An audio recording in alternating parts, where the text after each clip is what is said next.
Hello everybody, welcome to my channel again.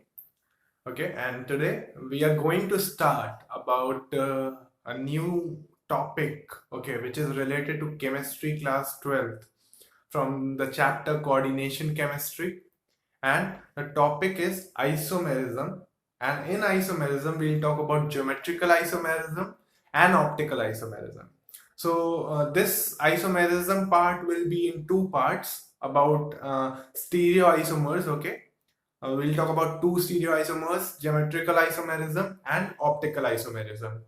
So geometrical isomerism will be the first part, which is this one, and the optical isomerism will be the part followed by this video. Okay, so quickly we'll start with isomerism in coordination compounds. Okay, so you all know about coordination compounds. Okay, and this is one of the major topics where questions come from. Okay, and which is not very simple but very tricky. Okay, so let's start.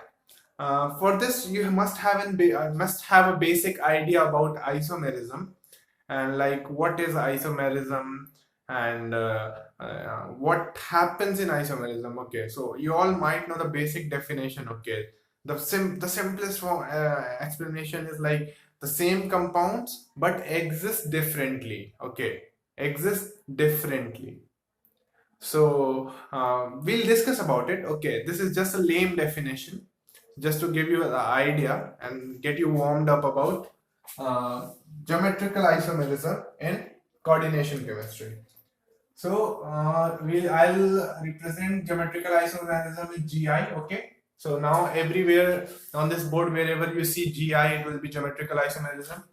So quickly, what is geometrical isomerism? Okay, it is a type of stereoisomers. Okay, stereoisomers are related with spatial arrangement of the ligands. Okay, and one type of stereoisomerism is geometrical isomerism. So what happens in geometrical isomerism? Okay, we'll go through NCERT. The lines of NCERT are very important.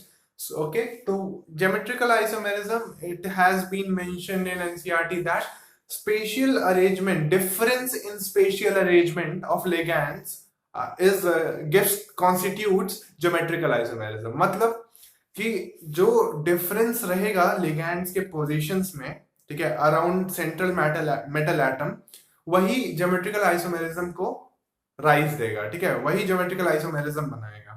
ठीक है, सो ये basic definition थी. और एक और चीज जो कि मेंशन थी एनसीईआरटी में कि ज्योमेट्रिकल आइसोमेरिज्म हेट्रोलेप्टिक कंपाउंड्स में होता है, होमोलेप्टिक कंपाउंड्स में नहीं होता है. हेट्रोलेप्टिक कंपाउंड मतलब एक सेंट्रल मेटल आयन के अराउंड, एक सेंट्रल मेटल आयन के अराउंड डिफरेंट लिगैंड्स हो. Okay, A B C D, ये एक हेट्रोलेप्टिक कंपाउंड है. Okay, this is heteroleptic. Heteroleptic. Homoleptic क्या होगा? मतलब अगर ये चारों एटम्स ए हो जाए, एक ही लेगैंड हो जाए, तो वो होमोलेप्टिक हो जाएगा. ठीक है, तो होमोलेप्टिक के साथ हमको काम नहीं करना है आज के लेक्चर में. ठीक है, होमोलेप्टिक से लेप्टिक से कोई ज्योमेट्रिकल आइसोमेरिज्म नहीं होती है. ठीक है, सो अब हम सीधे आगे बढ़ते हैं. वो एनसीईआरटी की लाइंस को डिस्कस कर लिया, अब कंपाउंड्स को डिस्कस करते हैं. ठीक है, कौन किस टाइप के कंपाउंड जो है ज्योमेट्रिकल आइसोमेरिज्म शो करते हैं. सो आपको कोऑर्डिनेशन नंबर के बारे में पता होगा, कोऑर्डिनेशन केमिस्ट्री की, कि एक मेटल एटम को कितने लिगैंड सराउंड करते हैं. ठीक है, वही उसका कोऑर्डिनेशन नंबर होता है. या फिर और अच्छी और प्रिसाइज डेफिनेशन दे दें तो एक सेंट्रल मेटल एटम को कितने लिगैंड्स कोऑर्डिनेट बॉन्ड से जोड़ते हैं. ठीक है, कितने कोऑर्डिनेट बॉन्ड्स एक्चुअली जोड़ते हैं लिगैंड्स को सेंट्रल मेटल आयन के साथ, वही उसका कोऑर्डिनेशन नंबर हो जाता है. यहाँ पे तो सब मोनोडेंटेट है, इसलिए सब एक डेंटिसिटी 1 है. सो मतलब एक लिगैंड एक ही कोऑर्डिनेट बॉन्ड बनाएगा सेंट्रल मेटल आयन के साथ. तो सिंपली इसका कोऑर्डिनेशन नंबर कितना हो जाएगा? इसका कोऑर्डिनेशन नंबर 4 हो जाएगा. इसका भी कोऑर्डिनेशन नंबर कितना हो जाएगा? इसका कोऑर्डिनेशन नंबर 4 हो जाएगा. ये क्विकली रिकैप किया है, इन चीजों की जरूरत है. अब सीधे आगे बढ़ते हैं कि किन कंपाउंड्स में, किन कोऑर्डिनेशन कंपाउंड्स में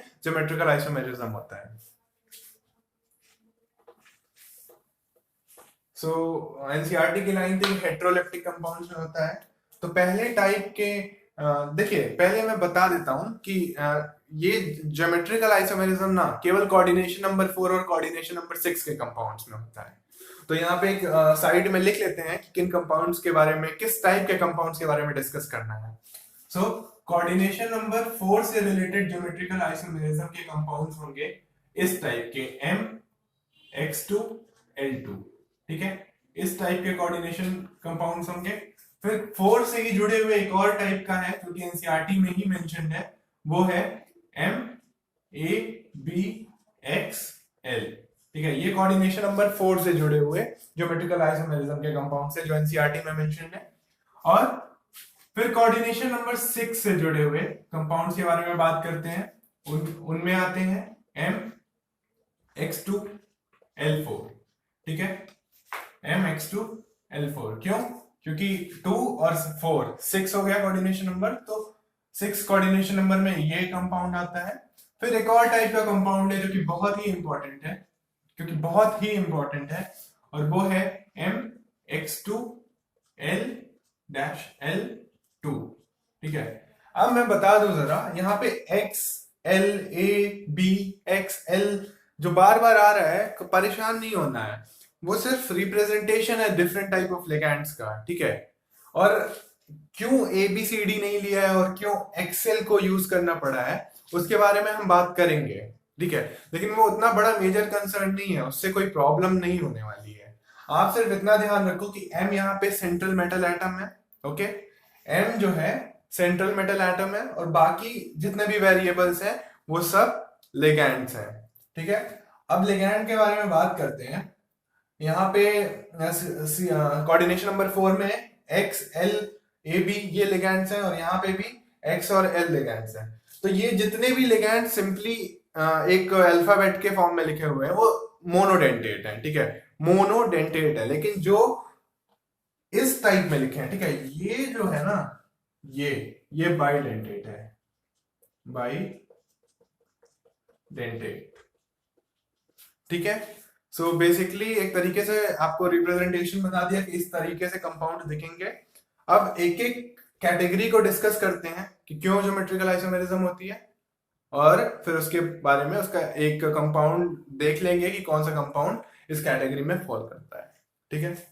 तो सीधे शुरू करते हैं पहले टाइप ऑफ कंपाउंड से, जो कि कोऑर्डिनेशन नंबर 4 में सबसे पहला कंपाउंड होगा, वो होगा MX2L2। इस टाइप का कंपाउंड का एग्जांपल दे देता हूं, एग्जांपल PT, ठीक है, NH3 होल ट्वाइस और Cl2 होल ट्वाइस। तो यहाँ पे जो X है वो NH3 है, और L जो है वो Cl है। समझ में आ गया? कोई प्रॉब्लम नहीं है, ये रिप्रेजेंटेशन है कि एक लिगैंड को X बोल दे रहे हैं, दूसरे लिगैंड को L बोल दे रहे हैं, ठीक है। अब इसका स्ट्रक्चर देखते हैं, ठीक है। ज्योमेट्रिकल आइसोमेरिज्म जो हमने ऑर्गेनिक केमिस्ट्री में पढ़ा था ना, सिस और ट्रांस। सिस मतलब सेम साइड पे, और ट्रांस मतलब दोनों अपोजिट साइड्स पे, ठीक है, दोनों ग्रुप्स अपोजिट साइड पे। तो वही चीज यहाँ पे भी देखनी है, ठीक है, लेकिन कैसे देखनी है वो बताते हैं। यहाँ पे पहले इसका स्ट्रक्चर बना लेते हैं। देखिए, एक चीज और बता दूं, कोऑर्डिनेशन नंबर 4 की जब बात करते हैं ना, तो देखिए कोऑर्डिनेशन नंबर 4 की बात करते हैं तो एक VSEPR थ्योरी पढ़ते हैं हम केमिकल बॉन्डिंग में, उसको हल्का सा ध्यान में रखना है, उससे कोई रिलेशन नहीं है, उसको ध्यान में रखना है। या फिर आपने वैलेंस बॉन्ड थ्योरी पढ़ी है, वर्नर्स थ्योरी पढ़ी है, वहां पे भी पढ़ा होगा, लेकिन हम और सिंपली उसको रिलेट कर लेते हैं कि जब भी 4 नंबर आता है ना, तो 4 ऑर्बिटल्स यूज होते हैं, ठीक है, sp3, या फिर इसको दूसरे तरीके से लिख सकते हैं dsp2। दिखाता हूं, एक मिनट। ये हो सकता है sp3 या dsp2, ठीक है। ये सब आइसोमेरिज्म से पहले आ चुका है, ठीक है। ये सब Werner's theory, valence bond theory, ये सब चीजें आ चुकी हैं वहां पे। तो आगे बढ़ते हैं और देखते हैं कि क्या क्या मैं बताना चाह रहा हूं इसमें।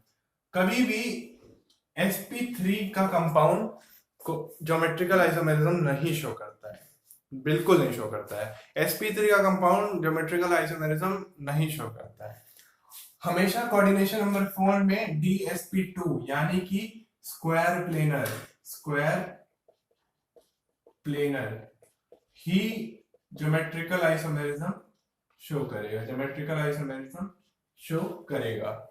हमेशा dsp2 यानी स्क्वायर प्लेनर ही ज्योमेट्रिकल आइसोमेरिज्म शो करेगा। इसका रीजन बहुत सिंपल है कि जब टेट्रा, अब ये sp3 की बात करते हैं, sp3 की बात करते हैं, बहुत जल्दी से बात करते हैं, कुछ बहुत नहीं जानना है। sp3 की बात करते हैं तो अगर एक मेटल है और उसका टेट्राहेड्रल अरेंजमेंट है, ठीक है, यही होगा टेट्राहेड्रल अरेंजमेंट। सो अब एंगल्स एंगल सेम है सबके, हर एल और एल के बीच में हर एल एम एल बॉन्ड का एंगल सेम है कि नहीं? चलिए ये बात बताओ आप। बिल्कुल है, क्योंकि हाइब्रिडाइजेशन में एंगल सेम हो जाते हैं। सिर्फ एक टाइप का एक्सेप्शन हम पढ़ते हैं PCl5 में, ठीक है, नहीं एक्सेप्शन नहीं, कुछ नहीं, वो सोचना ही नहीं है। हम सिर्फ बॉन्ड्स के हाइब्रिडेशन में बॉन्ड्स एंगल सारे सेम हो जाते हैं। टेट्राहेड्रल में कितने होते हैं? 109 डिग्री, है कि नहीं? 109 डिग्री 28 मिनट्स होता है कि नहीं? बॉन्ड एंगल 109 डिग्री 28 मिनट, यही होता है ना? तो सारे एंगल्स, सारे जितने भी एंगल्स हैं सब वही वही वही एंगल रहेगा। सो बेसिकली अगर ये लिगैंड्स है ना, तो ज्योमेट्रिकल आइसोमेरिज्म का डेफिनेशन अब एनसीईआरटी के हिसाब से देखते हैं। Change in relative position of the ligands around central metal atom, change in relative position of the ligand in central metal atom. Okay, change in relative position of the ligand in central metal atom 3 bar repeat किया है, इसलिए क्योंकि relative position बदलने का बहुत बहुत ज्यादा importance है।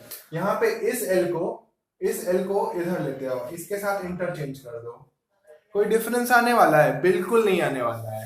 इस एल को यहाँ रखे हो तब भी ऐसे, इस एल को यहाँ रखे हो तो इसको टॉप पे लेते जाओगे ना, तो ये फिर से वैसा ही स्ट्रक्चर दिखेगा।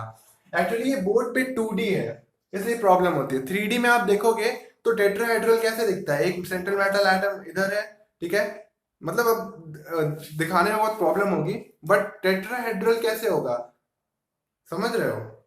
एक ये सेंट्रल मेटल एटम है यहाँ पे, एक ऊपर जुड़ा है, एक साइड में जुड़ा है, एक इधर जुड़ा है, तो अब इसको ऐसे भी घुमा दोगे तो फिर वही चीज बनेगी। ये टॉप वाला है, यहाँ पे सेंट्रल मेटल एटम एक इधर एक इधर एक इधर, समझ रहे हो?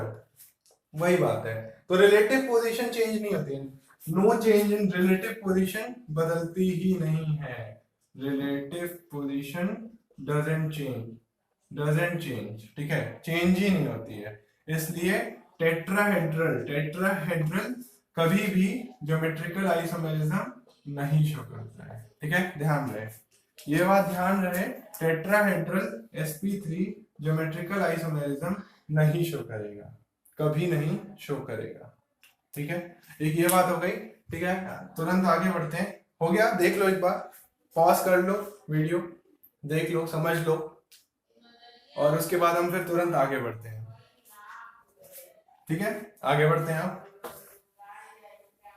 अब हम यहाँ पे थे, इसकी बात तो कर ली ना कि क्यों केवल dsp2 ज्योमेट्रिकल आइसोमेरिज्म शो करता है, क्यों ये नहीं शो करता है ये बता दिया। क्यों ये शो करता है ये तो पता चल ही जाएगा। इधर ये MX2L2 टाइप का कंपाउंड के बारे में बात की, ठीक है, अब इसका स्ट्रक्चर ही देख लेते हैं। सिस और ट्रांस होना चाहिए, एक सिस और एक ट्रांस, क्योंकि ज्योमेट्रिकल आइसोमेरिज्म है, बिल्कुल होगा। प्लैटिनम, ठीक है, फिर एक इधर NH3, दूसरा इधर NH3, इधर Cl, इधर Cl, फिर इधर प्लैटिनम फिर से ले लेंगे, फिर इधर NH3, इस बार पोजीशन चेंज कर देंगे, इसको इधर, ठीक है, रिलेटिव चेंज इन पोजीशंस, फिर Cl और फिर Cl, ठीक है, ये दो स्ट्रक्चर्स बने, ठीक है। अब सिस कौन सा है, ट्रांस कौन सा है, ये तो आपको आना चाहिए, ये तो बहुत बेसिक चीज बन गई है। अब ऑर्गेनिक में भी बहुत से ट्रांस करते हैं, तो यहाँ पे ये तो आना चाहिए आपको। इसमें ये दोनों एटम सेम साइड है, ये दोनों ये एटम सेम साइड है, ये NH3 का लिगैंड एक साइड है, इधर ये दोनों अपोजिट है। तो ट्रांस मतलब अपोजिट, सिस मतलब सेम साइड, तो ये हो गया सिस। ठीक है, और इस कंपाउंड का नाम होता है सिस्प्लैटिन। ठीक है, बहुत इंपॉर्टेंट है, क्वेश्चंस भी पूछे जाते थे। और ये हो गया ट्रांसप्लैटिन। तो सिस्प्लैटिन के बारे में, स्ट्रक्चर के बारे में बात कर लिया। इस कोऑर्डिनेशन नंबर 4 में MX2L2 में ये एग्जांपल हुआ, ये दोनों स्ट्रक्चर्स डिफरेंस आ गए। अब सिस्प्लैटिन क्या है? Anti cancerous. Anti cancerous. Cisplatin कैसा है? एंटी कैंसरस, इसलिए ये एज ड्रग यूज होता है, ड्रग में एज अ कंपाउंड यूज होता है। ठीक है, बस यही बात थी। अब सीधे ये हमने कवर किया।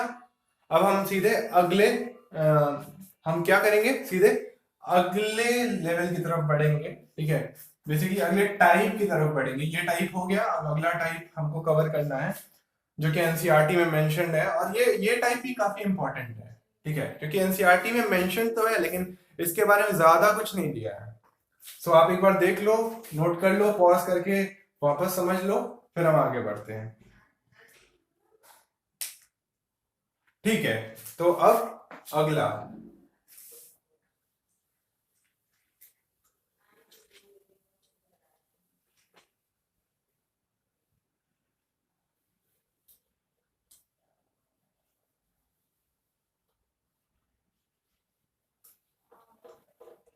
ठीक है, तो अब अगला टाइप क्या है? MAbXL। अब एक सिंपल सी बात है कि इसको जब चार, इसका मतलब क्या हुआ कि चार अलग अलग लिगैंड्स हैं। यही बात हुई ना। अब बात ये है, चार अलग अलग लिगैंड्स हैं अगर, तो सबके दिमाग में यही है कि इसको ABCD क्यों नहीं लिख देते हैं, इतना कॉम्प्लेक्स करने की जरूरत क्या थी? ठीक है, इसका भी आंसर है, ये इम्पोर्टेंट नहीं है, इसके बारे में सोचना इम्पोर्टेंट नहीं है, लेकिन जो कंपाउंड्स हैं उनमें क्या हो रहा है वो सोचना बहुत इंपॉर्टेंट है। तो ठीक है, इस कंपाउंड के बारे में सीधे बात करते हैं, क्योंकि इसमें एक बहुत खास चीज दी हुई है एनसीईआरटी में, कि इस कंपाउंड के जो ज्योमेट्रिकल आइसोमर्स हैं वो तीन होते हैं, दो सिस और एक ट्रांस। दो सिस और एक ट्रांस। ठीक है, ये बहुत इंपॉर्टेंट है, एनसीईआरटी में मेंशन्ड है। लेकिन एनसीईआरटी ने ये नहीं बताया है कि वो तीन कंपाउंड्स कौन से हैं, वो तीन स्ट्रक्चर्स कौन से हैं जो एग्जिस्ट करते हैं, दो ट्रांस और दो सिस और एक ट्रांस। ठीक है, तो उसके बारे में डिस्कस कर लेते हैं क्विकली। तीन स्ट्रक्चर बनते हैं, तो बना ही देते हैं स्ट्रक्चर ABXL। एक बार चेंज हुआ, अब एक बार इसको चेंज कर लेते हैं आपस में, ये क्या हो जाएगा? ठीक है, जगह है काफी, इधर लिख लेते हैं इसको, ABX इधर कर देते हैं, इस बार L इधर कर देते हैं। ये दोनों जो है सिस है। ठीक है, अब ट्रांस की बात कर देते हैं। ट्रांस में क्या हो जाएगा? MA opposite.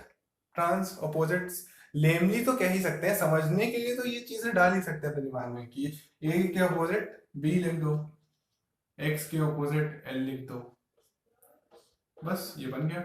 ये दो सिस हो गए, सिस के दो स्ट्रक्चर्स हो गए और ट्रांस का एक स्ट्रक्चर हो गया। ठीक है, तो बेसिकली इसके बारे में कोई एग्जांपल नहीं दिया है, क्योंकि चार अलग अलग लिगैंड्स करने पड़ते हैं। इसमें सीधे रिप्रेजेंटेशन ही ले लिया अल्फाबेट्स का, और उसमें बता दिया है कि दो सिस कैसे बनेंगे और ट्रांस। एक बार और बता देता हूँ सिस कैसे बन रहे हैं। ABXL, एक सीधा सा लिख लिया एक लूप में, फिर इन दोनों को एक्सचेंज कर देते हैं। ठीक है, तो x इधर आ गया, L उधर चला गया, तो ये सिस हो गया, क्योंकि AB साइड वाइज है, XL साइड वाइज है, इसीलिए ABCD नहीं मेंशन है। ठीक है, क्योंकि AB एक साइड, XL एक साइड। ठीक है, तो जब ये दोनों एक साइड हो गए और वो दोनों एक साइड हो गए, तो हमेशा सिस ही तो बनेगा, हमेशा सिस टाइप का ही तो स्ट्रक्चर बनेगा। इसीलिए AB अलग लेते हैं और यहाँ CD नहीं लिखते हैं, यहाँ XL लिख दे देते हैं, XL लिख दे देते हैं, ताकि क्यों XL लिखते हैं? ताकि ये डिफरेंस पता चल सके सिस और ट्रांस में।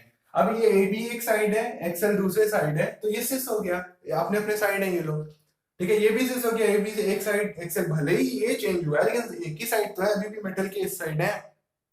यहाँ पे देखो, यहाँ ए इधर है, बी यहाँ हो गया ऑपोजिट ट्रांस, और यहाँ एक्स इधर है और एल इधर हो गया, ये भी ट्रांस हो गया। तो यही यही रीजन था कि हम इतना कॉम्प्लिकेटेड अल्फाबेटिकल नॉमेनक्लेचर क्यों देते हैं, ठीक है, अल्फाबेटिकल रिप्रेजेंटेशन क्यों करते हैं, इसी वजह से, ठीक है। तो ये हो गया था आपका कोऑर्डिनेशन नंबर 4 के कंपाउंड्स।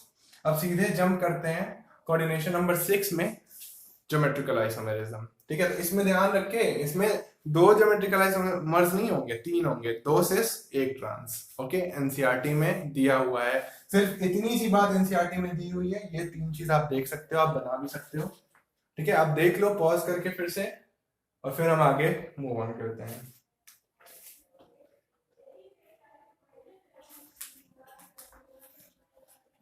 ठीक है, आगे बढ़ते हैं।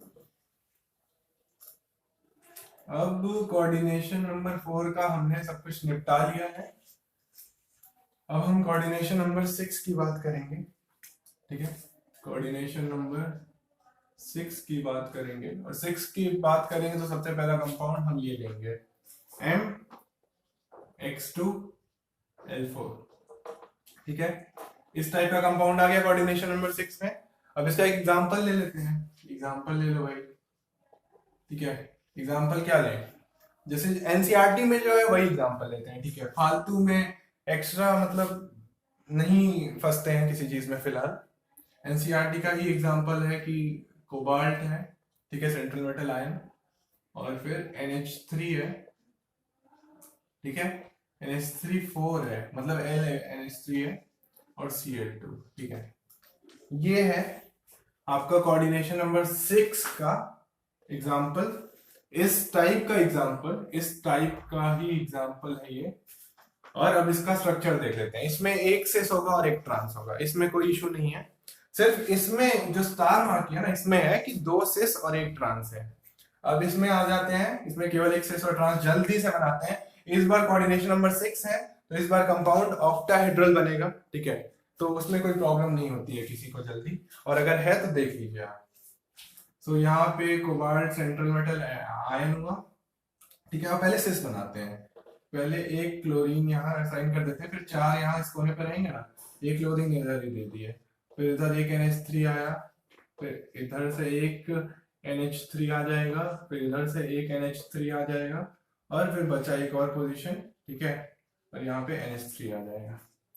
सो ये हो गया आपका सिस। सिस क्यों सारा ये NH3 एक साइड है, Cl एक साइड है, बस लेमली सोचना है, ठीक है।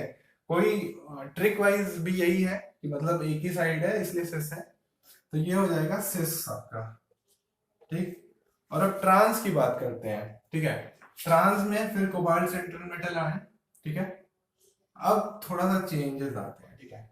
Cl पे ध्यान देना, Cl को अपोजिट कर दो। Cl अपोजिट कब होगा, 2 ही Cl है तो भाई इसी पोजीशन पे तो अपोजिट होंगे, कर दो सिंपली। अब बचे क्या, NH3 NH3 NH3 और NH3, सिंपल है। फिर से Cl अपोजिट कर दिया, Cl के रिस्पेक्ट में ध्यान दो, ठीक है। Cl और Cl अपोजिट कर दिया, ट्रांस हो गया, ये सब एक दूसरे के अपोजिट है, तो बस ये ट्रांस टाइप हो जाएगा। कोई बहुत ज्यादा नहीं सोचना है, सोचना इसमें था क्योंकि ऐसे क्यों लिखा जाता है और क्या है, क्या 2 सिस होंगे और एक ट्रांस होगा, ठीक। इसमें सबसे पहला टाइप था, तीसरा टाइप सेकंड कवर कर लिया, तीसरा भी हमने कवर कर लिया, यही है सिस और ट्रांस। ये एग्जांपल है इसका, ध्यान रहे, देख लो फिर से।